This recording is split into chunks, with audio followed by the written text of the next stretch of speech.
The Carolina Pro Football Report, presented by National PAL. Support National PAL at nationalpal.org. Hey everyone, I'm out here at Bank of America Stadium, aka the Panthers Den. Got the opportunity to hang out with one of these young guys today, second year defensive monster, Derrick Brown.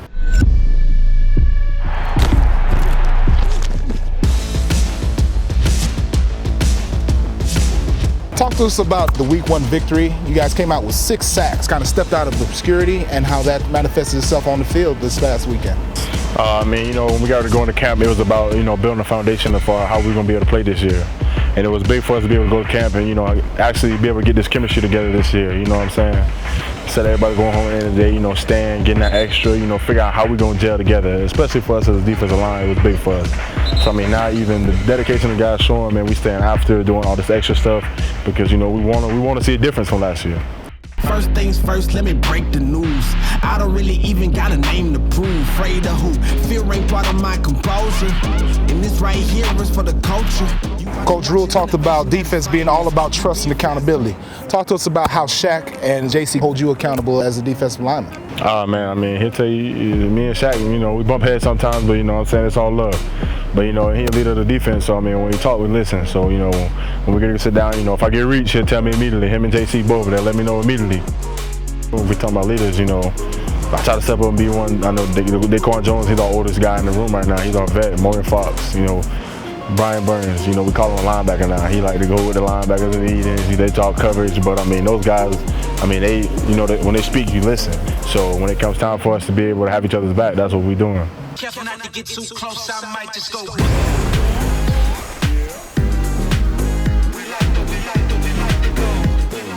Derrick, tell me a little bit about what your biggest growth has been in your game from year 1 to year 2. My biggest thing in year 2 was learning how to watch tape. Like my first year, I was trying to learn the playbook, so I couldn't really take everything I was learning to meet into the field. But now, being able to know my plays, being able to study at night times is becoming second nature. So that now when I'm watching tape, Frank be like, okay, you need to do this. I'll be like, all right, then I can just go out and do it. That was my biggest thing about going into my second year, was being able to enhance my week with more football as much as I could. And, still being a dad at the same time, being a fiance, doing all those things in order to, be successful on and off the field. What would be the thing that most people would be surprised to learn about you? Most surprised to learn about me? I'm a country boy at heart. I'm born and raised in Mississippi. I grew up in Georgia, but, I still got that Mississippi root in me. So I like to get out there in the mud, man. If you weren't an NFL defensive lineman, what would you be doing? I'd probably turn towards law enforcement. I'd probably go try to be an FBI agent. Your Auburn Tigers are 2-0. Talk to me about what you think they're going to do this year. I'm going to say it like this. We're taking one week at a time. This weekend we're going up to, some valley up there. Valley? Yeah, something like that. Okay. I just heard they having a white out, but we're going to see.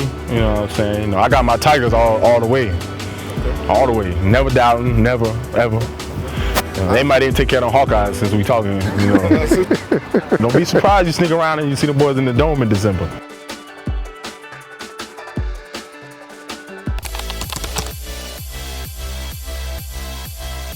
The National Police Athletic and Activities League helps support the mission of kids, cops, and communities. nationalpal.org